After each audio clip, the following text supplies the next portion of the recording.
അവന്റെ അമ്മ പറയുന്നത് വെച്ച് നോക്കുമ്പോൾ ഇതിപ്പം തലേ ദിവസം റാഗ് ചെയ്തിട്ട് അടുത്ത ദിവസം ആത്മഹത്യയല്ല ഉണ്ടായത്. ഇത് കുറച്ച് നാൾ തൊട്ടേ നടന്നു വരുന്നൊരു സംഭവമാണ്.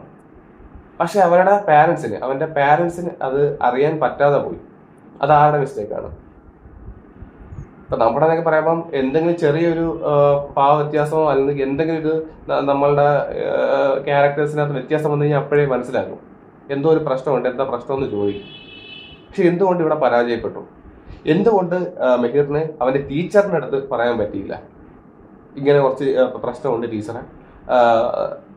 എന്തുകൊണ്ട് പറയാൻ പറ്റിയില്ല? അല്ലെങ്കിൽ പാരന്റ്സിനോട് എന്തുകൊണ്ട് പറയാൻ പറ്റില്ല? ഉമ്മ ഇങ്ങനെ ഒരു പ്രശ്നമുണ്ട്, ടീച്ചറിനോട് പറയണമെന്ന് അവൻ എന്തുകൊണ്ട് ഫ്രീ ആയിട്ട് എന്ന് പറയാൻ പറ്റിയില്ല? അത് നമ്മൾ ചിന്തിക്കേണ്ടുന്ന ഒരു കാര്യം തന്നെയാണ്. ഈ സമയത്ത് പറയുന്നത് ശരിയാണോ എന്നറിയില്ല എങ്കിലും. അപ്പൊ ഞാൻ പറയുന്നത് ഇത്രയാണ്. ഒന്നാമത് നമ്മളുടെ കുട്ടികളെ നമ്മൾ ചേർത്ത് നിർത്തണം എന്നുള്ളതാണ്. ഒരു ഫ്രണ്ട്സിനെ പോലെ